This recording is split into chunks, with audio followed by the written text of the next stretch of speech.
Hello बच्चे, कैसे आप सब? I hope all of you must be very good बेटा। आइएगा, आज हम इनकम टैक्स को आगे बढ़ाते हैं। हमने देखा था section 4 charging section of income tax act 1961, जिसने कहा कि सर इनकम टैक्स चार्ज होगा of the total income of any person earned in the previous year and computed in the assessment year. भाई प्रीवियस ईयर में किसी भी person ने कोई भी इनकम कमाई है, तो जब प्रीवियस ईयर में वो एंड तक इनकम कमा लेगा, उस इनकम के ऊपर हम टैक्स कंप्यूट करेंगे करंट ईयर में, which is known as assessment year. और उस असेसमेंट ईयर में प्रिस्क्राइब रेट पे हम इनकम टैक्स आपसे चार्ज करेंगे। तो हमने यहाँ पे देखा था सर कि प्रीवियस ईयर वो ईयर था जिस साल में इनकम कमाई गई है, और असेसमेंट ईयर नेक्स्ट ईयर है, वो ईयर है जिस साल में कमाई हुई, पिछले साल की कमाई हुई इनकम का टैक्स कंप्यूट करके आपको सरकार को डिपॉजिट कराना है। अब सवाल ये उठता है, सर ये असेसमेंट ईयर में प्रीवियस ईयर की इनकम का टैक्स कंप्यूट कैसे किया जाए? तो हमने कहा सर प्रीवियस ईयर में किसी भी पर्सन ने जो इनकम कमाई है, उस इनकम को हम रियल इनकम बुलाएंगे, और उस रियल इनकम से हमें टैक्सेबल इनकम कंप्यूट करनी होगी, जिसके लिए हम कुछ पर्टिकुलर प्रोसेस को फॉलो करेंगे। तो हमने वो प्रोसेस देखा पिछली क्लासेस के अंदर। हमने कहा सर सबसे पहले तो एक काम करना, जो भी पर्सन है, पर्सन कौन होगा ओवर द पीरियड हम देखेंगे।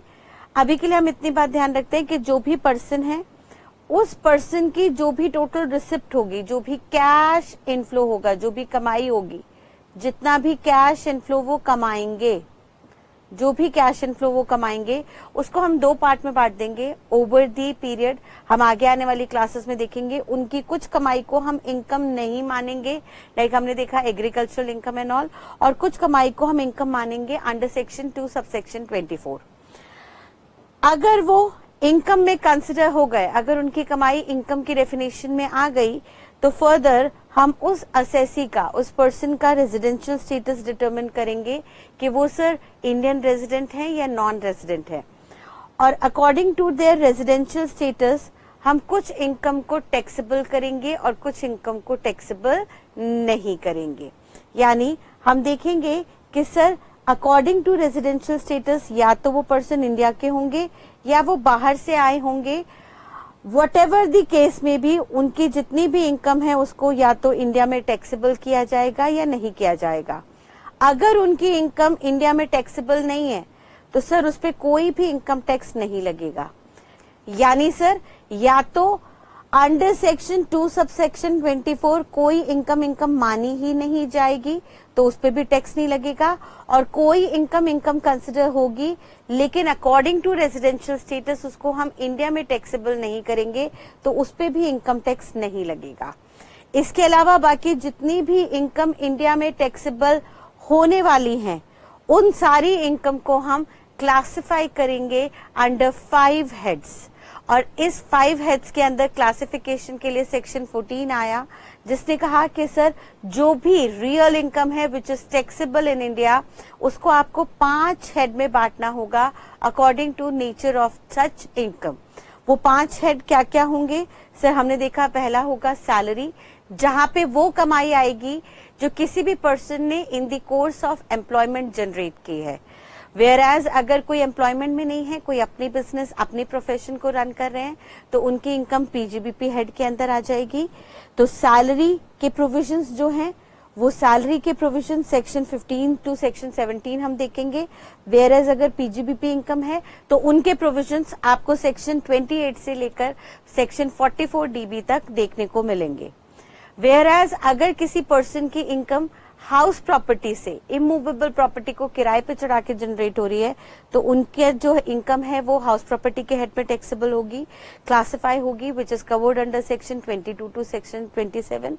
वेयर एज अगर किसी पर्सन के पास कैपिटल एसेट है और उस कैपिटल एसेट को ट्रांसफर करके उन्हें गेन हुआ है, तो वो गेन कैपिटल गेन के हेड में क्लासिफाई किया जाएगा। हाउएवर अगर कोई भी इनकम इन चारों हेड के अंदर सैलरी, हाउस प्रॉपर्टी, पीजीबीपी और कैपिटल गेन में अगर कवर नहीं होगी तो वो अदर सोर्सेज के अंदर क्लासिफाई हो जाएगी। और जो भी इनकम इन 5 हेड में क्लासिफाई हुई हैं उन पांचों इनकम को रिस्पेक्टिवली एडजस्ट किया जाएगा। वहां पे कुछ हो सकता है कुछ खर्चे ऐड बैक किए जाएं और कुछ छूट दी जाए by reducing a particular amount from such income. ये जो रिडक्शन की जाएगी रिस्पेक्टिव हेड्स के अंदर उनकी रियल इनकम में से, उसको हम नाम देंगे एग्जेम्पशन का। एंड देन ये एडजस्टमेंट करने के बाद रिस्पेक्टिव हेड्स में बहुत सारे लोगों की इनकम क्लब की जाएगी। कुछ लोग हम देखेंगे आगे क्लबिंग के चैप्टर में जहां पे उनकी इनकम जोड़ दी जाएगी आपस में, उसको हम क्लबिंग का नाम देंगे, जो हम कंसिडर करेंगे सेक्शन 60 टू सेक्शन 65 में। एंड देन फाइनली अलग अलग हेड्स के अंदर कुछ प्रॉफिट्स जनरेट हुए, कहीं पे कुछ लॉसेस आए, उन सारे प्रॉफिट्स एंड लॉसेस को आपस में एडजस्ट किया जाएगा। उस एडजस्टमेंट को हम नाम देंगे सेट ऑफ लॉसेस, जो हम सेक्शन 72 सेक्शन 80 देखेंगे। And then exemptions, clubbing and set off adjust करने के बाद रिस्पेक्टिव हेड्स में जो टैक्सेबल इनकम आएगी उन सारी टैक्सेबल इनकम को हम अगले स्टेप में ले जाके ऐड कर देंगे और वो जो एग्रीगेट निकल के आएगा इन सब हेड्स का, इन सारे हेड्स की टैक्सेबल इनकम का जो एग्रीगेट निकल के आएगा उसे हम बुलाएंगे ग्रॉस टोटल इनकम, GTI। और उस ग्रॉस टोटल इनकम से फाइनली हमें कुछ छूट मिलेगी इन द नेम ऑफ डिडक्शंस। तो ये जो डिडक्शंस हैं ये GTI से माइनस होंगी, वेयर एज जो एग्जेम्पशंस हैं वो रिस्पेक्टिव हेड से माइनस की जाएगी। बस फर्क ये है एग्जेम्पशंस जो है रिस्पेक्टिव हेड से कनेक्टेड होंगी, वेयर एज डिडक्शंस जो हैं वो जनरल छूट दी जाएगी on the basis of expenses incurred और income generated in the noble cause of the society, nation और फैमिली। भाई सोसाइटी के लिए, नेशन के लिए, फैमिली के लिए, अपने लिए अगर कोई पर्सन कुछ अच्छे काम करेंगे, कुछ खर्चे करेंगे, तो ऐसे में वो सारे के सारी जो खर्चे हैं, जो कमाइयां हैं, उनको हम डिडक्शंस के रूप में GTI से रिड्यूस कर देंगे so as to encourage such person. हम चाहेंगे पर्सन इस तरीके के नेशन के वेलफेयर में, सोसाइटी के वेलफेयर में, अपनी फैमिली के वेलफेयर में इस तरीके के खर्चे करे, तो वो खर्चे हम एंड में जाके GTI से डिडक्ट कर देंगे इन the name of deductions. And deductions minus करने के बाद जो फाइनल इनकम आएगी उसको हम बुलाएंगे टोटल टैक्सेबल इनकम, TTI। और इस TTI में से हम पर्टिकुलर रेट्स मल्टीप्लाई करेंगे तो हमारा आके इनकम टैक्स निकल के आएगा। ठीक है जी। तो ये हमने हेडिंग देखी थी, फ्रेमवर्क देखा था इनकम टैक्स का, जिसको हमने लास्ट क्लास में रिवर्स में समझना शुरू किया। हमने कहा सर ये पूरा प्रोसेस होगा, इस प्रोसेस को अब हम रिवर्स में एनालाइज करेंगे। यानी सबसे पहले इनकम टैक्स निकालने के लिए हम सबसे पहले रेट देखेंगे, उसके बाद हम डिडक्शंस देखेंगे, डिडक्शंस के बाद हम सेट ऑफ लॉसेस देखेंगे, एंड देन क्लबिंग देखेंगे, एंड देन रेजिडेंशियल स्टेटस वगैरह डिटरमिन करेंगे, एंड देन रेजिडेंशियल स्टेटस वगैरह देखने के बाद फाइनली हम एक एक करके रिस्पेक्टिव हेड्स में जाके उनको डिटेल में एनालाइज करेंगे, and then accordingly at the end हम अपना पूरा इनकम टैक्स इस फ्रेमवर्क के अकॉर्डिंगली कंप्यूट कर लेंगे। ठीक है जी। तो हमने लास्ट क्लास में सबसे पहले रेट्स देखना शुरू किया। हमने कहा सर इनकम टैक्स में 3 चीजों के रेट होंगे, यानी इनकम टैक्स कंप्यूट करते वक्त आपको 3 नाम से टैक्सेस देने पड़ेंगे। सबसे पहला टैक्स होगा बेसिक टैक्स, जो आपको देना ही देना है। उस बेसिक टैक्स के ऊपर आपके ऊपर सरचार्ज लगेगा अगर आप अमीर हो, यानी अगर किसी की टोटल टैक्सेबल इनकम किसी भी साल में 50 लाख को पार कर जाएगी तो उनको कहा गया कि बेसिक टैक्स के अलावा आपको एक एडिशनल टैक्स देना होगा बेसिक टैक्स के ऊपर ही, in the name of surcharge. Whereas अगर कोई गरीब असेसी है जिसकी टोटल टैक्सेबल इनकम 5 लाख रुपए या उससे कम की है, तो उन्हें कहा कि सर आपको छूट दी जाएगी। ध्यान रखिएगा, आपको छूट दी जाएगी while computing tax. Tax compute करते वक्त हम आपको यहाँ पे बेसिक टैक्स के ऊपर भी फर्दर कुछ छूट दे देंगे अगर आपकी टोटल टैक्सेबल इनकम 5 लाख या उससे कम है। यानी अगर आप गरीब असेसी हो तो हम फाइनली बेसिक टैक्स पे भी आपको कुछ छूट दे देंगे, और टैक्स रेट में जब छूट देंगे तो उसको हम बुलाएंगे रिबेट। ठीक है जी। वेयर एज अगर आप अमीर असेसी हो, आपकी टोटल टैक्सेबल इनकम 50 लाख से ज्यादा है, तो आपको बेसिक टैक्स के अलावा एडिशनल टैक्स देना होगा in the name of surcharge. ये सरचार्ज कैसे निकलेगा, रिबेट कैसे निकलेगा, अभी हम एक एक करके समझेंगे आगे। एंड देन फाइनली इसके ऊपर एक सेस और चार्ज किया जाएगा अंडर प्रिविलेज की हेल्थ एंड एजुकेशन को देखने के लिए in the name of health and education cess. Health and education cess के नाम से आपको 4% का टैक्स हमेशा देना होगा, सेस देना होगा ऑन द अमाउंट ऑफ, ये सेस किस पे लगेगा, on the amount of basic tax, जो बेसिक टैक्स आपने दिया प्लस सरचार्ज। इन दोनों के ऊपर टोटल आपको टैक्स देना होगा in the name of health and education cess at the flat rate of 4%। ठीक है जी। फर्दर हमने देखा सर बेसिक टैक्स निकालते वक्त आपको ध्यान रखना होगा कि आप कौन सी इनकम पे टैक्स निकाल रहे हैं। सरकार ने कहा सर जो भी इनकम 5 हेड में आप कमा रहे हो उसको हम फर्दर 2 कैटेगरी में बांटेंगे। सर 5 हेड में जो इनकम आई, अगर वो इनकम रिकरिंग नेचर की है, हमने देखा वो इनकम आप कंटिन्यूअसली कमा रहे हो, एक रेगुलर फ्रीक्वेंसी में कमा रहे हो, वो जो रेगुलर फ्रीक्वेंसी की इनकम है वो 5 में से किसी भी हेड में आ सकती है। अगर वो रेगुलरली आप कमा रहे हो तो उसे हम नाम देंगे नॉर्मल या रेगुलर इनकम का। जैसे सैलरी हर महीने आप कमा रहे हो, हाउस प्रॉपर्टी से रेंट हर महीने आपको आ रहा है, पीजीबीपी से प्रॉफिट हर महीने आपको आ रहा है। कैपिटल गेन में हमने कहा सर आपने कुछ सिक्योरिटीज में डील करते हो और सिक्योरिटीज आप रेगुलर बेसिस पे बेच रहे हो, उससे आपको कैपिटल गेन आ रहा है। या सर अदर सोर्सेज में आपने कुछ सिक्योरिटीज खरीदी और हर साल आपको उस पे इंटरेस्ट या डिविडेंड मिल रहा है। तो सर ये रिकरिंग नेचर की कमाइयां हैं, इनको हम नॉर्मल या रेगुलर इनकम का नाम देंगे। और जो भी नॉर्मल या रेगुलर इनकम होगी उनका रेट सेंट्रल गवर्नमेंट हर साल हमें बताएगी in the annual budget which is known as finance act. यानी जो भी रेगुलर इनकम होगी उसका जो टैक्स रेट है वो हमेशा सेंट्रल गवर्नमेंट अपने हर साल के बजट में बताएगी। और बजट कैसे बनता है सर, सबसे पहले सेंट्रल गवर्नमेंट फाइनेंस बिल बनाती है, फाइनेंस बिल में वो कुछ अमेंडमेंट्स लिखती है, फिर ये बिल आगे अप्रूवल के लिए भेजा जाता है to both houses of parliament and president approval.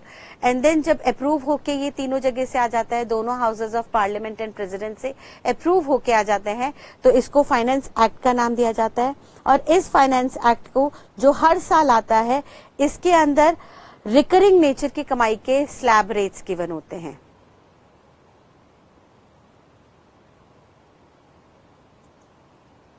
के टैक्स रेट्स प्रोवाइड किए जाते हैं। ठीक है जी। तो अगर रिकरिंग नेचर की कमाई है, नॉर्मल नेचर की कमाई है, रेगुलर नेचर की कमाई है, जो 5 में से किसी भी हेड में जनरेट हो रही है, तो उनका जो रेट ऑफ टैक्स है वो आपको फाइनेंस एक्ट से उठाना होगा, जो हर साल जनरली चेंज होता है।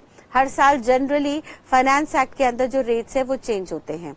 वेयर एज लॉ मेकर ने कहा कि सर कभी कभी हमने देखा कि कैपिटल गेन और अदर सोर्सेस से जो कमाई आ रही है वो नॉन रिकरिंग नेचर की भी हो जाती है।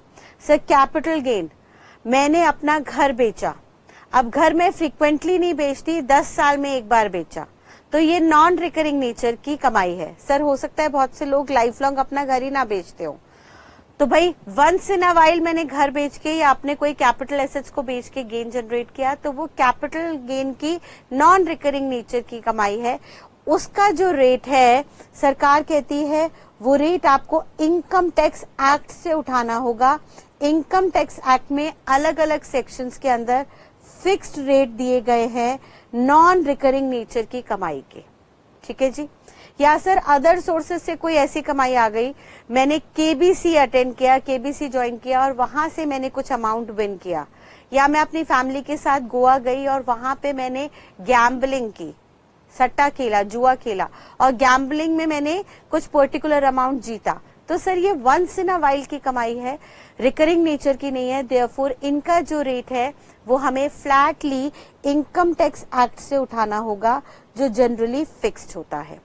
तो सबसे पहले अब हमने देखा कि जब भी हम बेसिक टैक्स का रेट उठाएंगे तो बेसिक टैक्स का रेट देखते वक्त हमें सबसे पहले क्लासिफाई करना होगा कि जो भी हमारी इनकम है वो नॉर्मल है या स्पेशल है। अगर स्पेशल इनकम है, नॉन रिकरिंग नेचर की है, तो सर उनका जो रेट है वो इनकम वाइज आपको इनकम टैक्स एक्ट से उठाना होगा। यानी स्पेशल इनकम में हमने कहा सर कि सर मान लीजिए विनिंग फ्रॉम गैम्बलिंग, हमने वंस इन अ वाइल जीता, तो उसके लिए इनकम टैक्स एक्ट ने कहा कि सर विनिंग हो फ्रॉम गैम्बलिंग एटसेट्रा तो आपको 30% का फ्लैट इनकम टैक्स देना है, फिर असेसी भले ही कोई भी हो। अगर आपकी कमाई गैम्बलिंग से आई है तो असेसी चाहे इंडिविजुअल हो, चाहे एचयूएफ हो, चाहे कंपनी हो, चाहे पार्टनरशिप फर्म हो, इररिस्पेक्टिव ऑफ असेसी, आपकी कमाई विनिंग फ्रॉम गैम्बलिंग से आई तो उसके ऊपर जो इनकम टैक्स का रेट है वो फ्लैट 30% आपको देना होगा। वेयर एज अगर आपकी कमाई नॉर्मल नेचर की है, रेगुलर नेचर की है, तो सर फिर ऐसे में फाइनेंस एक्ट से आपका रेट उठाया जाएगा और जो रेट होगा वो असेसी वाइज देखा जाएगा। यानी अब सर आपकी इनकम क्या है हमें इससे मतलब नहीं, इनकम किसी भी नेचर की हो सकती है, लेकिन जो रेट है वो हम असेसी वाइज चार्ज करेंगे। यानी अगर आप इंडिविजुअल हो या आप एचयूएफ हो, हिंदू अनडिवाइडेड फैमिली हो, तो सर आपके ऊपर स्लैब रेट एप्लीकेबल होगा, स्लैब रेट दिया जाएगा। वेयर एज अगर आप कंपनी हो तो आपके ऊपर अलग रेट लगेंगे, एंड अगर आप कोई फर्म या एलएलपी हो तो आप पे रेट अलग लगेंगे, भले ही इनकम किसी भी हेड के अंदर क्यों ना जनरेट हो। तो ध्यान रखिएगा सर, पांचों हेड की इनकम हमने फर्दर 2 कैटेगरी में बांटी। पहली कैटेगरी है नॉर्मल इनकम, दूसरी कैटेगरी है स्पेशल इनकम। नॉर्मल इनकम के अंदर जो रेट है वो आपको फाइनेंस एक्ट से उठाना है और स्पेशल इनकम का जो रेट है वो आपको इनकम टैक्स एक्ट से उठाना है। नॉर्मल इनकम का जो रेट है वो असेसी वाइज एप्लीकेबल होगा, यानी सबसे पहले आपको क्लासिफाई करना होगा, ये देखना होगा कि असेसी कोई इंडिविजुअल है, एचयूएफ है, कंपनी है या एलएलपी, उसके अकॉर्डिंगली आपको रेट डिटरमिन करना होगा। वेयर एज अगर स्पेशल इनकम है तो वहां पे इनकम वाइज आपको टैक्स रेट डिटरमिन करना होगा, वहां पे असेसी कोई भी रहे, आप देखोगे नेचर ऑफ इनकम क्या है, उसके अकॉर्डिंगली आपको इनकम टैक्स एक्ट से रेट निकालना होगा। ठीक है जी, क्लियर है यहां तक की बात। फर्दर एक छोटी सी बात हम दिमाग में और बैठा लेते हैं, ऑब्जेक्टिव स्टैंड पॉइंट से एग्जामिनर आपसे पूछ सकता है। हमने पीछे इंट्रोडक्शन में देखा था कि सर कॉन्स्टिट्यूशन के अंदर यूनियन लिस्ट आइटम नंबर 82 ने पावर दी थी पार्लियामेंट को कि आप इनकम पे लॉ बना सकते हो। यहां से पावर लेके पार्लियामेंट ने इनकम टैक्स एक्ट 1961 बनाया। इस एक्ट को फर्दर चैप्टर्स में बांटा गया, फ्रॉम चैप्टर 1 टू चैप्टर 23, और ये चैप्टर रोमन कैपिटल में है। पूरे इनकम टैक्स एक्ट को 23 चैप्टर्स में बाइफरकेट कर दिया गया और इन 23 चैप्टर्स के अंदर टोटल 298 सेक्शंस डाले गए। ठीक है जी, जिनमें से कुछ बेसिक चैप्टर्स इस तरह से हैं। सर ये जो सेक्शंस है 298 सेक्शंस इन चैप्टर्स के अंदर हैं, और चैप्टर्स को ब्रॉडली अब हम बांट देते हैं अपने कैटेगरी वाइज, जिसके अकॉर्डिंग हम आगे चल के टोटल टैक्सेबल इनकम कंप्यूट करेंगे किसी भी असेसी की। तो सर सबसे पहले हम देखेंगे यहाँ पे चैप्टर 4 आएगा, जो चैप्टर 4 हमें 5 हेड में कैलकुलेशन करना सिखाएगा। चैप्टर 3 हम देखेंगे जिसमें पांचों हेड के अंदर कुछ रिस्पेक्टिव रिडक्शंस की बात होगी, जिनको हम एग्जेम्पशंस का नाम देंगे। फिर चैप्टर 5 में जाके हमें क्लबिंग सिखाई जाएगी। चैप्टर 6 जो है वो हमें सेट ऑफ के प्रोविजंस देगा। चैप्टर 6A के अंदर डिडक्शंस दी जाएंगी जो हमें जीटीआई से रिड्यूस करनी है टीटीआई निकालने के लिए। एंड चैप्टर 12 एंड 12A जो है वो हमें स्पेशल इनकम से रिलेटेड कुछ प्रोविजंस और रेट्स की बात बताएगा। और स्पेशल इनकम कौन सी इनकम होगी सर? वो इनकम जो नॉन रिकरिंग नेचर की है, जो कैपिटल गेन या अदर सोर्सेज के हेड के अंदर हम क्लासिफाई करके उनकी टैक्स लायबिलिटी डिटरमिन करेंगे। तो स्पेशल इनकम के जो प्रोविजंस होंगे चैप्टर 12 और 12A के अंदर हम देखेंगे। ठीक है जी, तो ये ऑब्जेक्टिव स्टैंड पॉइंट से आपको ये चैप्टर नंबर याद रखने हैं। बस फिलहाल के लिए इतनी बात ध्यान रखिएगा कि इनकम टैक्स निकालने के लिए टोटल टैक्सेबल इनकम से हमें कुछ रेट्स मल्टीप्लाई करने होंगे और वो रेट्स हमें 3 कैटेगरी में लेने होंगे। पहली कैटेगरी बेसिक टैक्स की, दूसरी कैटेगरी सरचार्ज। सरचार्ज तभी लगेगा जब आपकी टोटल टैक्सेबल इनकम 50 लाख से ज्यादा है, यानी सरचार्ज इफ एनी हमेशा नहीं लगता, but health and education cess जो है वो हमेशा लगेगा। हेल्थ एंड एजुकेशन सेस 4% का फ्लैट रहेगा।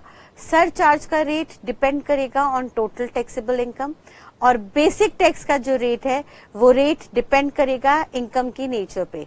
इनकम अगर स्पेशल है तो सर नेचर वाइज, इनकम की नेचर वाइज हम इनकम टैक्स एक्ट से रेट उठाएंगे, वेयर एज अगर इनकम जो है वो नॉर्मल रेगुलर नेचर की है तो उनका जो रेट है वो हम फाइनेंस एक्ट से उठाएंगे। और अगर असेसी इंडिविजुअल या एचयूएफ है तो उनके ऊपर स्लैब रेट अप्लाई किया जाएगा। अब ये जो स्लैब रेट है, ये स्लैब रेट ऑलरेडी हमने लास्ट क्लास में डिस्कस करना शुरू किया था। आइए उन रेट्स को एक बार रिवाइज करते हैं और उसके बेसिस पे क्वेश्चंस देखते हैं। सबसे पहले हमने देखा बेसिक टैक्स का रेट। हमने कहा सर बेसिक टैक्स का जो रेट है वो अगर नॉर्मल इनकम पे आप निकालने जा रहे हैं, नॉर्मल इनकम पे, तो ये असेसी वाइज निकलेगा। हमें देखना होगा असेसी कौन है, इंडिविजुअल है, एचयूएफ है, कंपनी है एंड सो ऑन। और इसका जो रेट है वो फाइनेंस एक्ट से उठाना होगा। जैसे हम जून 21 एंड दिसंबर 21 अटेम्प्ट के लिए फाइनेंस एक्ट 2020 को देख रहे हैं, तो फाइनेंस एक्ट 2020 ने कहा कि सर इंडिविजुअल एंड एचयूएफ के लिए हम स्लैब रेट्स देंगे। तो इस चैप्टर में जहां पे हम टैक्स रेट्स के अंदर बेसिक टैक्स रेट्स देख रहे हैं, वहां पे हम खाली इंडिविजुअल और एचयूएफ देखेंगे। बाकी जो है कंपनीज वगैरह, उन कंपनीज और फर्म को हम आगे चल के रिस्पेक्टिव चैप्टर्स के अंदर पीजीबीपी कैपिटल गेन में कंसिडर करेंगे। फिलहाल अभी इंट्रोडक्शन लेवल है, बेसिक लेवल है, तो यहाँ पे हम इंडिविजुअल्स और एचयूएफ का स्लैब देखेंगे। उन्होंने कहा सर इंडिविजुअल को कैटेगराइज कर लो। अगर कोई इंडिविजुअल रेजिडेंट है, इंडियन रेजिडेंट है एंड वो इंडिविजुअल रेजिडेंट बिलो 60 ईयर्स है, यानी जो रेजिडेंट है उसकी एज 60 साल से कम है, या वो नॉन रेजिडेंट है और किसी भी एज का है, या वो एचयूएफ है, हिंदू अनडिवाइडेड फैमिली है एसएससी, तो ऐसे केस में उन्होंने कहा कि सर तीनों में से कोई भी हो, resident below 60 years, non resident of any as और एन एचयूएफ, तीनों ही केस में स्लैब रेट सेम रहेगा, जो कुछ इस तरह से होगा कि सर उनकी टोटल टैक्सेबल इनकम जो होगी अप टू 2,50,000, 2.5 लाख तक की टोटल टैक्सेबल इनकम पे कोई भी इनकम टैक्स नहीं लगेगा। वेयर एज 2.5 लाख से लेके 5 लाख तक के स्लैब पे 5% का टैक्स, 5 लाख से 10 लाख तक की इनकम पे 20% का टैक्स और 10 लाख से ऊपर 30% का टैक्स लगेगा। वेयर एज अगर उस रेजिडेंट इंडिविजुअल की एज 60 इयर्स और मोर है at any time during the relevant previous year, तो ऐसे में उनको 3 लाख रुपए तक की छूट मिलेगी, यानी उनकी टोटल टैक्सेबल इनकम 3 लाख तक पे कोई इनकम टैक्स नहीं, 3 से 5 लाख तक के स्लैब पे 5% का टैक्स, 5 से 10 लाख के स्लैब पे 20% का टैक्स और 10 लाख से ऊपर 30% का टैक्स। यानी इसमें और इसमें क्या फर्क है सर? यहाँ पे 2.5 लाख तक की छूट है, 2.5 से 5 तक 5% है, और यहाँ पे 3 लाख तक की छूट है, 30 से 5 तक, 3 से 5 लाख तक, यानी 5 लाख तक के अमाउंट पे 5% का स्लैब रेट चलेगा। हाउएवर अगर वो रेजिडेंट इंडिविजुअल की एज 80 इयर्स और मोर है, इंडिविजुअल रेजिडेंट है एसएससी और उनकी एज 80 इयर्स और मोर है, तो लॉ मेकर ने कहा उन्हें हम 5 लाख रुपए तक छूट देंगे। उनकी टोटल टैक्सेबल इनकम पे कोई इनकम टैक्स नहीं, 5 लाख तक छूट है। तो सर हमने देखा था यहाँ पे 2.5 लाख तक छूट, यहाँ पे 3 लाख तक छूट, यहाँ पे 5 लाख तक की छूट। अगर बिलो 60 इयर्स की एज थी तो 2.5 से 5 लाख तक 5%, 60 इयर्स और मोर थी तो 3 से 5 लाख तक 5%, लेकिन 80 इयर्स और मोर के केस में सिर्फ 5 लाख तक की छूट है। देयरफॉर यहाँ पे 5% का स्लैब है ही नहीं। सीधे 5 लाख के ऊपर 10 लाख तक आपको 20% का टैक्स देना है और 10 लाख से ऊपर आपको 30% का टैक्स देना है, depending upon the age of the assessee.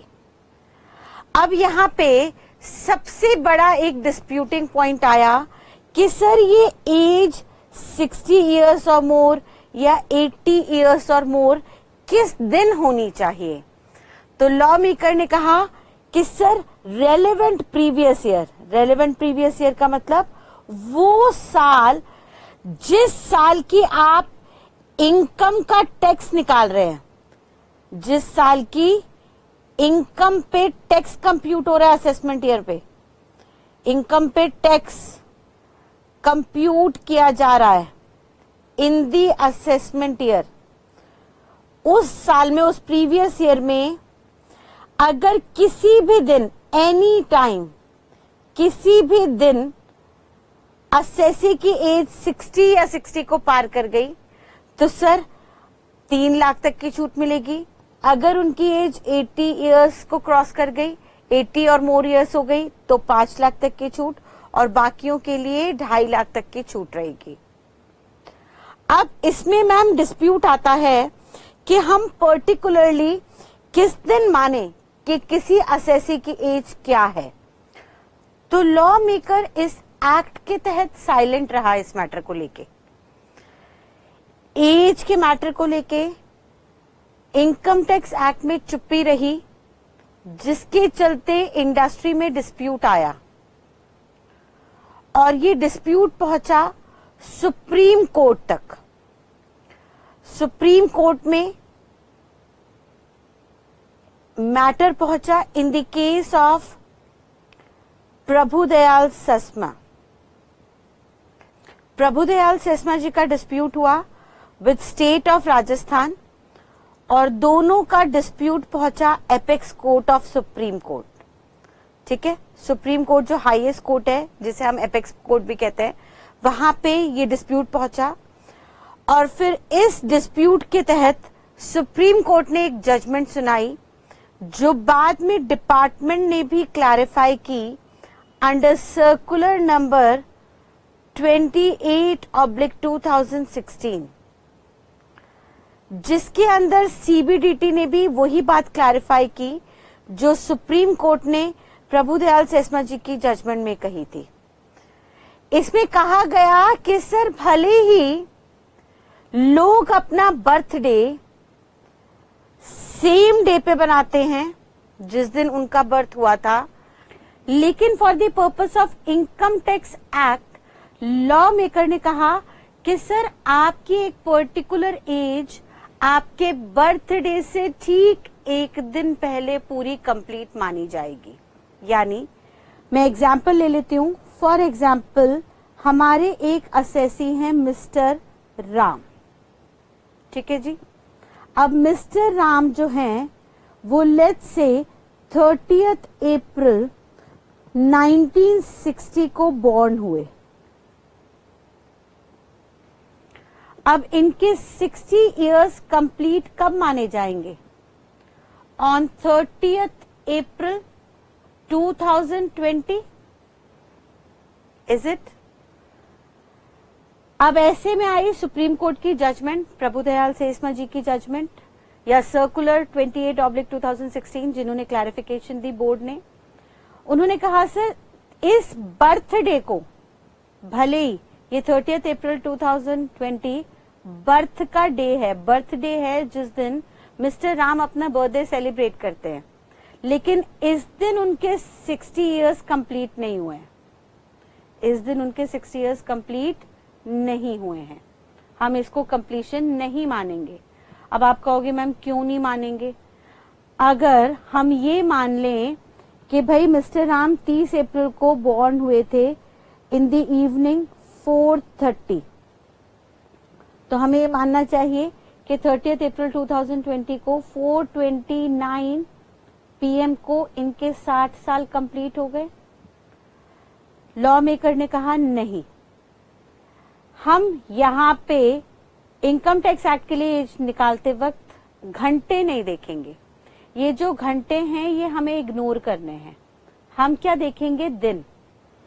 और हमारे मुताबिक यानी लॉ मेकर के मुताबिक उनका कहना है कि सर 30 तारीख को तो उनका 61st ईयर बिगिन हो गया है, 61वां साल उनका शुरू हो गया है, उनके जो 60 ईयर है वो कंप्लीट हो गए हैं ठीक एक दिन पहले, दैट इज 29 अप्रैल 2020 को रात के 12 बजे से पहले, यानी 11:59 तक वो 60 साल के हो गए।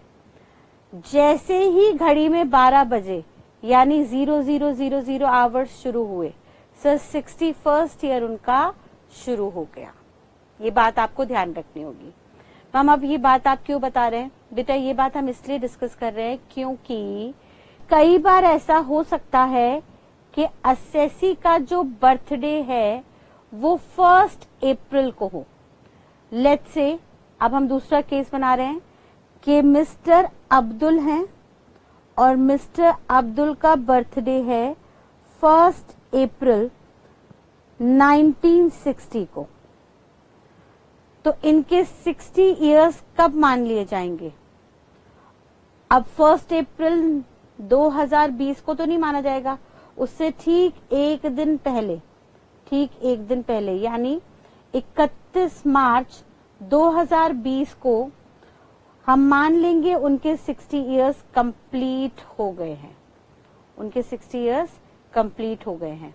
और यहाँ पे 60 इयर्स कंप्लीट हो गए हैं, तो लॉ मेकर कह रहा है कि ऑन एनी डे, किसी भी एक दिन in the relevant previous year, let's say previous year है 1920 का, जो 1 अप्रैल 2019 से शुरू हुआ और 31 मार्च 2020 को कंप्लीट हुआ, तो sir let's say relevant previous year है 31 मार्च 2020, तो इस दिन वो 60 साल के हो गए हैं।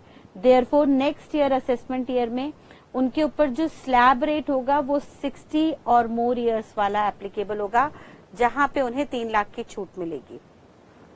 या अगर हम इस फाइनेंशियल ईयर की बात करें तो हम ऐसे भी एग्जाम्पल ले सकते हैं कि सर मिस्टर जॉन है और मिस्टर जॉन का जो बर्थडे है वो मिस्टर जॉन का बर्थडे है ऑन 1 अप्रैल 1961, तो उनके 60 इयर्स का पूरे हुए ऑन 31 मार्च 2021 को उनका 60 इयर्स कंप्लीट हो गए। अब 60 इयर्स यहाँ पे कंप्लीट हुए और ये हमारा प्रीवियस ईयर हो गया 2020-21 का, जो 1 अप्रैल 2020 से शुरू हुआ था और 31 मार्च 2021 तक चला।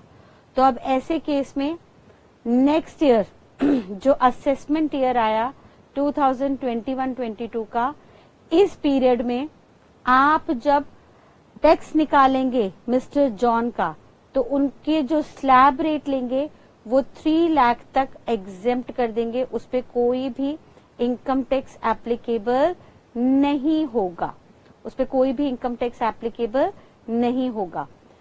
क्योंकि सर हमने यहाँ पे ऊपर स्लैब में देखा कि सर जब भी 60 इयर्स या मोर की एज होगी on any day during the previous year, तो ऐसे में असेसमेंट ईयर में टैक्स निकालते वक्त स्लैब रेट 3 लाख तक पे कोई टैक्स नहीं होगा, 3 लाख से ऊपर 5 लाख तक 5%, 5 से 10 तक 20% और 10 से ऊपर 30% का टैक्स आपको देना होगा। एंड फाइनली ये जो लिमिट्स होंगी हमने देखा सर इंडिविजुअल रेजिडेंस की या HUF के केस में हमने जो लिमिट्स देखी, या नॉन रेजिडेंट के केस में किसी भी एज का था हमने जो लिमिट्स देखी, ये सारी लिमिट्स जो हैं, इन लिमिट्स को हम स्लैब रेट का हिस्सा मानेंगे और इसमें जो मैक्सिमम लिमिट है जिस पे टैक्स नहीं लगेगा उस लिमिट को हम नाम देंगे अब से मैक्सिमम एग्जेम्पशन लिमिट। उसको हम बुलाएंगे मैक्सिमम एग्जेम्पशन लिमिट, जिसे शॉर्ट में हम MEL भी कहते हैं। तो ऑब्जेक्टिव में कई बार क्वेश्चन आ जाता है, what is the MEL, what is the maximum exemption limit of individual and HUF। तो अगर इंडिविजुअल की एज कितनी है, इंडिविजुअल जो है वो रेजिडेंट है और उनकी एज जो है 80 इयर्स और मोर है, तो उनकी मैक्सिमम एग्जेम्पशन लिमिट है 5 लाख रुपए। अगर वो इंडिविजुअल रेजिडेंट हैं और उनकी एज 60 इयर्स और मोर की है, 80 से कम की है, तो उनकी मैक्सिमम एग्जेम्पशन लिमिट है 3 लाख। अगर इंडिविजुअल रेजिडेंट जिनकी एज 60 इयर्स से लेस है, या वो इंडिविजुअल नॉन रेजिडेंट हैं ऑफ एनी एज, किसी भी एज के, या वो HUF है, हिंदू अनडिवाइडेड फैमिली है, तो इन तीनों ही केसेस में मैक्सिमम एग्जेम्पशन लिमिट 2.5 लाख की है। ठीक है जी। इसके ऊपर 5 लाख तक 5%, 5 से 10 तक 20% और 10 लाख के ऊपर 30% का स्लैब रेट रहेगा। यहां तक किसी को कोई भी डाउट? देखिए बेटा, अब मैं यहाँ पे बहुत स्लो चली थी जानबूझ के, क्योंकि ये बहुत रेलेवेंट टॉपिक थे क्वेश्चन प्रैक्टिस करते वक्त, और ये जो रेट्स है वो हमारे टिप्स पे होने चाहिए in order to quickly resolve the questions. Question practice करते हैं इसके। अब हम देखते हैं क्या क्या क्वेश्चंस हैं और उन क्वेश्चन की सहायता से इन रेट्स को अपने दिमाग में बैठाते हैं। आइए देखते हैं बेटा पहला question. Illustration 1, mister Hari Krishna who is a resident has a total income of 18,60,000 for the previous year 2021, comprising of income from house property and interest on fixed deposits. Compute his tax liability for assessment year 21-22, assuming his age is 58 years. ठीक है जी, चलिए शुरू करते हैं हम answer निकालना। ध्यान रखिएगा बेटा, आज से जब भी कोई प्रैक्टिकल क्वेश्चन आएगा तो उसको स्टेटमेंट फॉर्मेट में आपको करना है। आपको एक स्टेटमेंट बनानी है, statement showing computation of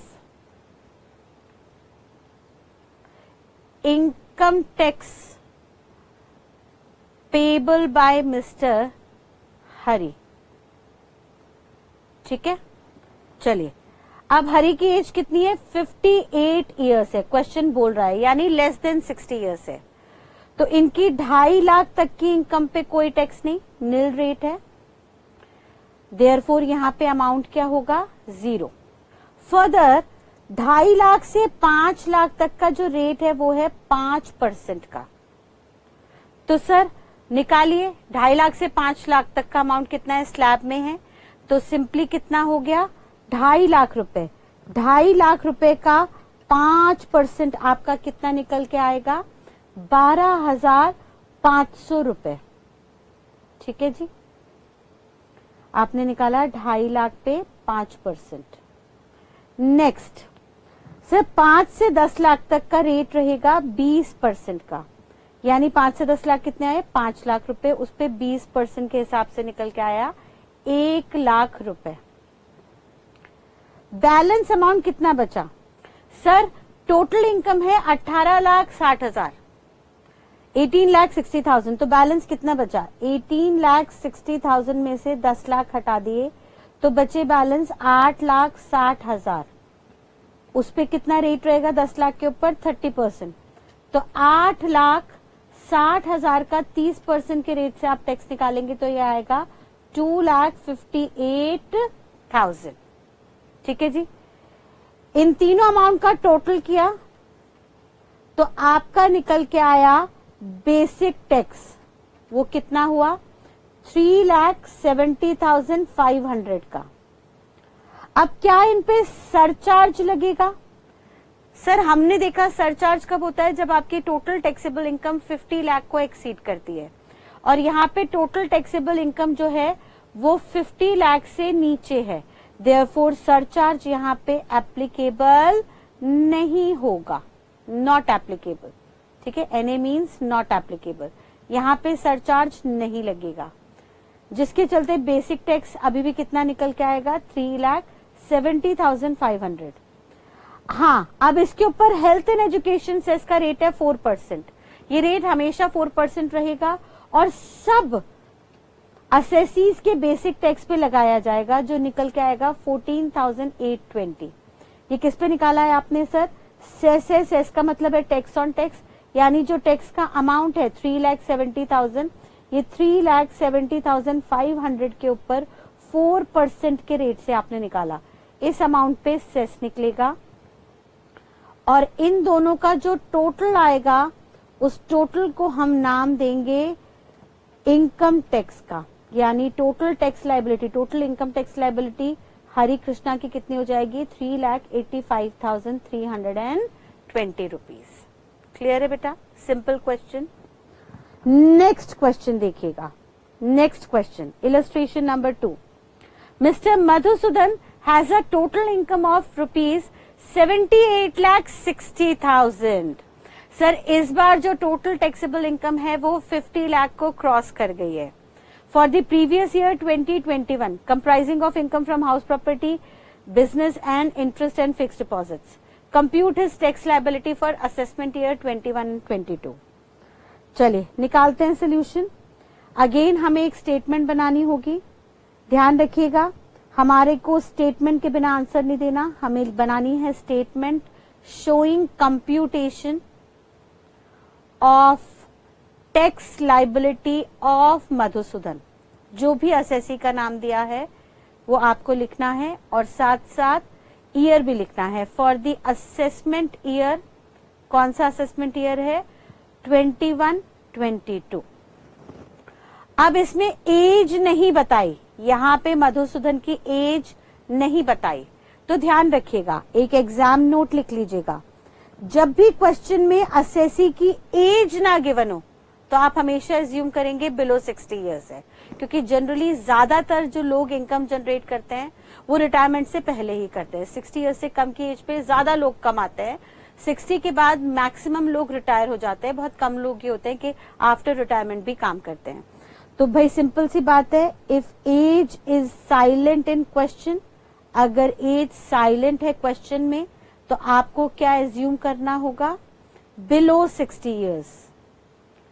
and दूसरा, अगर सवाल में रेजिडेंट नॉन रेजिडेंट स्टेटस नहीं दिया हो, if residential status is silent, अगर रेजिडेंशियल स्टेटस जो है असेसी का वो साइलेंट है क्वेश्चन में, तो आपको एज्यूम करना होगा टू बी रेजिडेंट।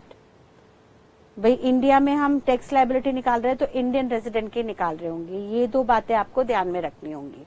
ठीक है, तो अब यहाँ पे क्वेश्चन साइलेंट है, ना एज बता रहा है ना रेजिडेंशियल स्टेटस बता रहा है, तो आप क्या मान लेंगे, सर है ये इंडियन रेजिडेंट ही रेजिडेंट है और इनकी एज जो है वो बिलो 60 इयर्स है।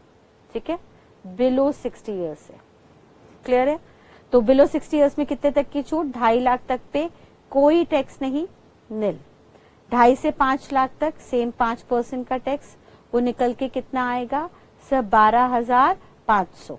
ठीक है, 2.5 लाख रुपए बचा, 2.5 लाख पे 5% के हिसाब से निकाला, 12,500 का टैक्स। ये तो याद ही कर लीजिए आप, अमाउंट हर बार इतना ही आएगा। 5 से 10 लाख तक 20% का टैक्स रेट है, यानी 5 लाख जो बचे 5 लाख के ऊपर, 5 लाख के ऊपर 10 लाख तक जो रिमेनिंग 5 लाख हैं उन पे 20% के रेट से आप टैक्स निकालोगे तो हमेशा 1 लाख रुपए ही आएगा।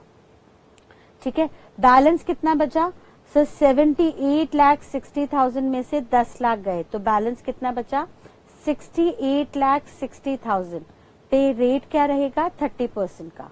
अब निकालिए 68,60,000 पे आपका स्लैब रेट कहता है 30% के रेट से आपको टैक्स निकालना है, तो ये आपका निकल के आएगा 20,58,000। ठीक है जी, यानी बेसिक टैक्स कितना हो गया, 20,58,000 plus 1 lakh plus 12,500 which goes to 21,70,500। अब बताइए इस क्वेश्चन में क्या सरचार्ज लगेगा? बिल्कुल सर, सरचार्ज लगेगा, क्योंकि यहाँ पे जो टोटल टैक्सेबल इनकम है, this total taxable income is more than 50 lakhs। अब हमने देखा कि सर टोटल टैक्सेबल इनकम जो है 50 लाख से ऊपर है तो सरचार्ज रहता है 10% का, और ये जो सरचार्ज होता है ये 10% का निकल के आता है ऑन बेसिक टैक्स। ठीक है, वेयर एज 1 करोड़ से ऊपर का टोटल टैक्सेबल इनकम है तो सरचार्ज 15% हो जाएगा। 2 करोड़ से ऊपर पहुंच गई टोटल टैक्सेबल इनकम तो सरचार्ज का रेट हो जाएगा 25%, और अगर sir total taxable income 5 crore को पार कर गई तो सरचार्ज का रेट हो जाएगा 37%। यानी टेक्निकली स्पीकिंग सरचार्ज के 4 रेट हैं, 10%, 15%, 25% एंड 37%। अब ये सरचार्ज के रेट कब कब लगेंगे ये डिपेंड करेगा आपकी टोटल टैक्सेबल इनकम पे। अगर आपकी टोटल टैक्सेबल इनकम 50 लाख को पार कर गई, एग्जैक्टली 50 लाख है तो सरचार्ज नहीं है, 50 लाख के ऊपर एक भी रुपया हो गया तो सरचार्ज 10% का लग जाएगा। लेकिन अगर इनकम जो है वो 1 करोड़ से ऊपर चली गई तो सर सरचार्ज का रेट 15% टोटल पे हो जाएगा। यानी 50 लाख रुपए तक कोई सरचार्ज नहीं, 50 लाख के ऊपर एक भी रुपया हुआ तो पूरे के पूरे 50 लाख 1 रुपए पे सरचार्ज 10% का on basic tax, and 50 lakh से ऊपर 1 करोड़ तक की टोटल टैक्सेबल इनकम है तो 10% है, और 1 करोड़ पे एक भी रुपया आगे एडिशनली बढ़ गया तो वहां पे रेट 15% हो जाएगा। अगर TTI total taxable income 2 crore exceed करेगी तो 25%, और अगर total taxable income 5 crore exceed करेगी तो 37% के रेट से सरचार्ज लगेगा। अब हमारे क्वेश्चन में ये इनकम जो है 50 लाख से ज्यादा है लेकिन 1 करोड़ से कम है, तो यहाँ पे सरचार्ज का रेट कितना हो जाएगा? 10%। और ये 10% किस पे लगता है? हमेशा ध्यान रखिएगा, ये 10% लगेगा ऑन बेसिक टैक्स। तो बेसिक टैक्स कितना है? 21,70,500 रुपए। इसका 10% कितना हुआ? 21,70,500 रुपए का आप 10% निकालेंगे तो ये आएगा आपका 2,17,050 रुपए। ठीक है जी। अब आपका बेसिक टैक्स विद सरचार्ज कितना हो गया? इन दोनों का टोटल निकाल लीजिएगा। इन दोनों का टोटल निकल के आया आपका 23,87,550 रुपीज। इस पे आपको हेल्थ एंड एजुकेशन सेस लगाना है 4% का, यानी 4% का जो सेस है वो बेसिक टैक्स प्लस सरचार्ज पे लगेगा। यानी ये जो अमाउंट निकल के आया इस अमाउंट पे आपको 4% के रेट से सेस निकालना होगा, विच कम्स टू 95,502 रुपीज। इसको आप बेसिक टैक्स और सरचार्ज में जोड़ देंगे तो टोटल टैक्स लायबिलिटी आपके निकल के आएगी 24,83,052 रुपीज। ठीक है जी। तो पहले क्वेश्चन में जहां पे टीटीआई टोटल टैक्सेबल इनकम जो थी आपकी वो 50 लाख से नीचे थी तो सरचार्ज नहीं लगा। अगले क्वेश्चन में सर 50 लाख से ऊपर टीटीआई चला गया तो आपको सरचार्ज देना होगा। क्लियर है बेटा? Next question, question number 3, illustration number 3। Compute the tax liability of mister Badrinath whose age is 52 and who is a resident having total income of rupees 51 lakhs for the assessment year 2021-22। 50 lakh से ऊपर पार हो गई। Assume that his total income comprises of salary, house property and interest on fixed deposits. Sir ये salary से कमाते थे, कुछ इनके पास एक्स्ट्रा घर थे वो किराए पे दिए थे, वहां से रेंटल इनकम आती थी, और कुछ इन्होंने सेविंग्स एफडी में डाली हुई थी फिक्स्ड डिपॉजिट में, वहां से इंटरेस्ट इनकम आती थी। इनका आपको टोटल टैक्स निकालना है। अगेन हमें स्टेटमेंट बनानी है। इनकी जो एज है वो एज क्या है? प्रैक्टिस करिएगा, ये क्वेश्चन खुद से निकालने की कोशिश कीजिए। इनकी एज कितनी है? सर 52 है, लेस देन 60 ईयर्स है और रेजिडेंट है, तो अगेन 2.5 लाख पे कोई टैक्स नहीं। ऊपर 2.5 लाख से ऊपर जो है 5% का रेट है, यानी ये आया आपका 12,500।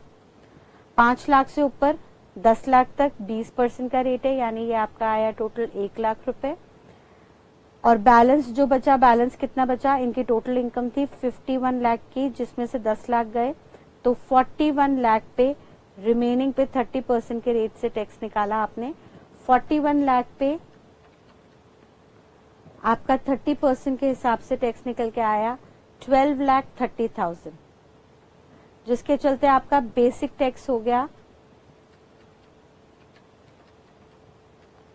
13,42,500।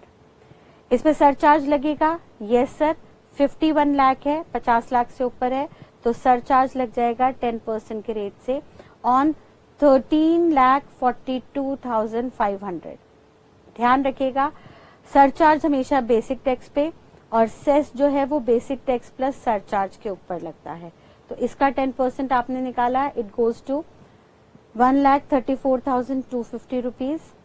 इन दोनों को ऐड किया तो आपका निकल के आया basic tax plus surcharge which goes to 14,76,750 rupees. इस पे आपको 4% के रेट से हेल्थ एंड एजुकेशन सेस निकालना है which comes to 59,070 rupees and इसमें आप पूरा टोटल टैक्स जोड़ देंगे तो आपका टोटल जो इनकम टैक्स लायबिलिटी है वो निकल के आई 15,35,820 की। ठीक है जी, सिंपल क्वेश्चन, क्लियर है? यहां तक की बात बेटा अच्छे से क्लियर है? चलिए, तो हमने यहाँ पे टैक्स रेट देख लिया अभी नॉर्मल इनकम के on individual and HUF। Further हमने कहा सर अगर आप स्पेशल इनकम देखने जा रहे हैं, स्पेशल इनकम मतलब वो इनकम जो कभी कभी आप जनरेट करते हो, नॉन रिकरिंग नेचर की होती हैं, तो ये जो स्पेशल इनकम है उनका जो रेट ऑफ टैक्स है वो हम इनकम टैक्स एक्ट के अकॉर्डिंगली उठाते हैं। इनकम वाइज ये रेट निकलता है और रेट कुछ इस तरह से होता है। हमने कहा सर स्पेशल इनकम जो है वो हम ब्रॉडली दो सोर्सेस से जनरेट करते हैं। एक तो या तो आप कैपिटल गेन से आप जनरेट करेंगे या सर आपकी अदर सोर्सेस से स्पेशल इनकम जनरेट होती है। लाइक सर कैपिटल गेन से कैसे कैसे हो गया सर? कैपिटल गेन में हमने कहा कि हम हाउस प्रॉपर्टी बेच रहे हैं, घर बेच रहे हैं या अपने लॉन्ग टर्म में रखे हुए शेयर्स बेच रहे हैं, तो सर ये घर बेचना, गाड़ी बेचना, शेयर्स बेचना ये वंस इन अ वाइल के ओकेजनल मूवमेंट्स है, इवेंट्स है, तो इनको हमने कहा कि सर ये जो है स्पेशल नेचर की इनकम जनरेट हो रही है अगर in long term assets, in capital assets को बेच के हमें कोई प्रॉफिट, कोई गेन हो रहा है।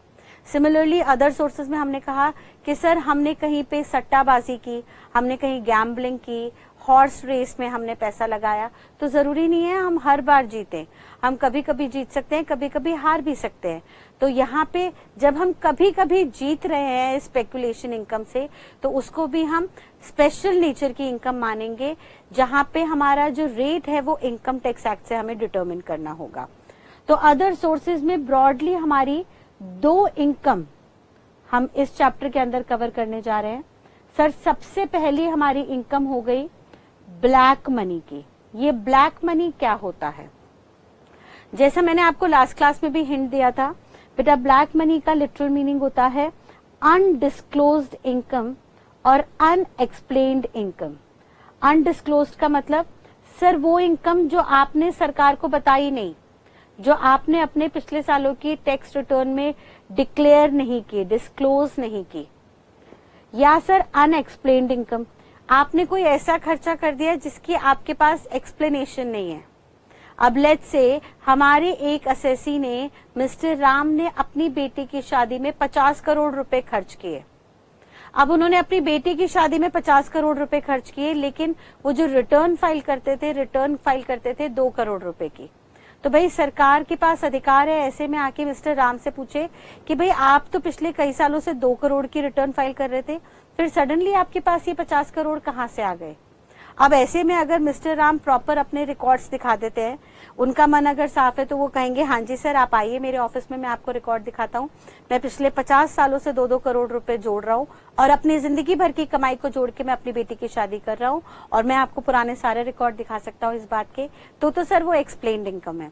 लेकिन अगर मिस्टर राम अपनी बेटी की शादी में 50 करोड़ रुपए खर्च कर रहे हैं और वो पिछले कई सालों से 5 लाख की रिटर्न फाइल कर रहे हैं और जब उनसे पूछा गया कि बताइए ये 50 करोड़ रुपए कहां से आए, तो वो एकदम घबरा गए, उनके माथे पे पसीना आ गया। वो कहने लगे सर मुझे थोड़ा टाइम दीजिए, मैं आपको बताता हूँ। तो ऐसी घबराहट देख के ही ऑफिसर को क्लैरिफिकेशन मिल जाती है कि सर ये अनएक्सप्लेन्ड इनकम है, इसकी कोई एक्सप्लेनेशन नहीं है, कोई सफाई नहीं है, ऐसे पैसे को हम ब्लैक मनी का नाम देते हैं। और सरकार कहती है भाई साहब ये जो ब्लैक मनी है ना, ये सबसे खतरनाक पैसा है।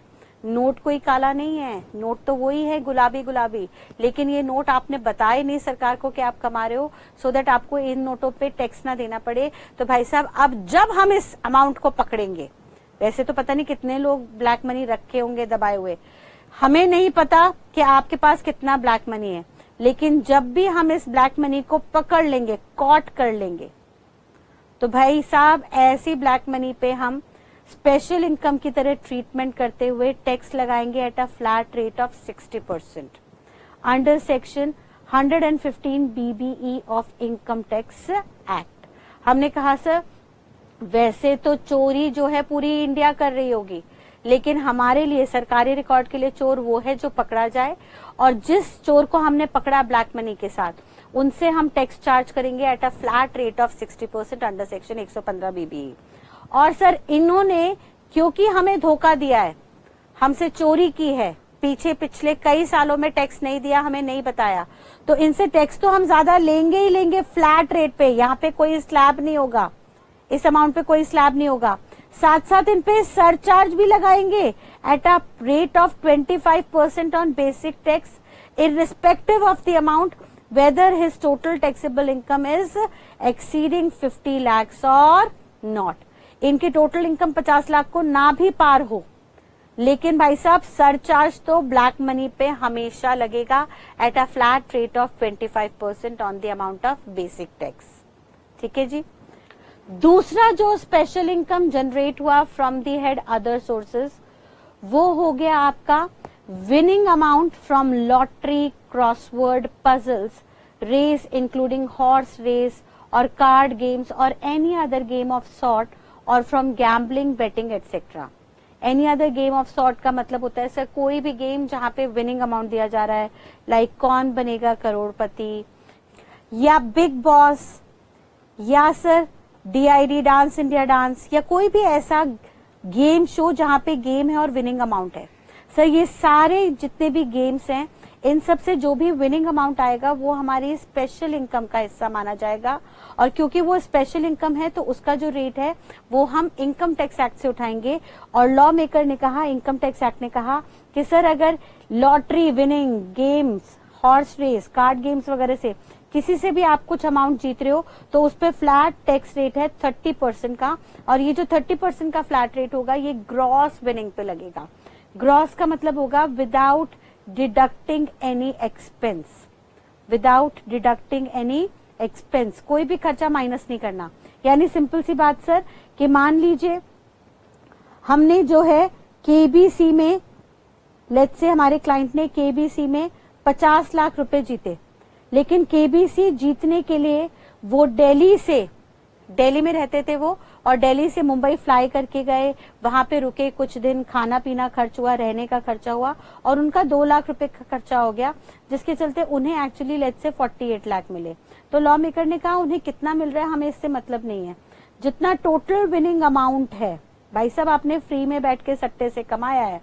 अब मैम केबीसी में तो हमने मेहनत की है, बहुत पढ़ाई की है क्वेश्चंस के जवाब देने के लिए, तो ठीक है, लेकिन यहाँ पे तो किस्मत का भी सहयोग है ना, यहाँ पे एफर्ट्स तो हर किसी ने मारे होंगे, लेकिन जीत के कुछ ही बंदे जा रहे हैं।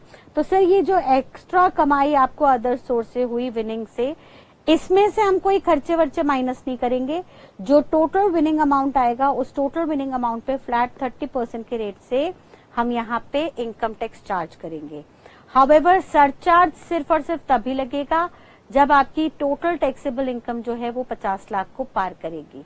यानी सर यहाँ पे हमने अदर सोर्सेज से 2 स्पेशल इनकम देखी, एक देखा ब्लैक मनी जिसपे फ्लैट रेट है 60% का प्लस सरचार्ज 25% का ऑलवेज, वेयर एज दूसरी हमने स्पेशल इनकम देखी winning from horse race, gambling etcetera.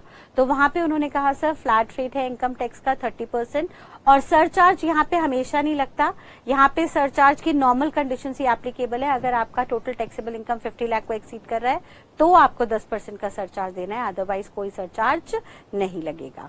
ठीक है जी।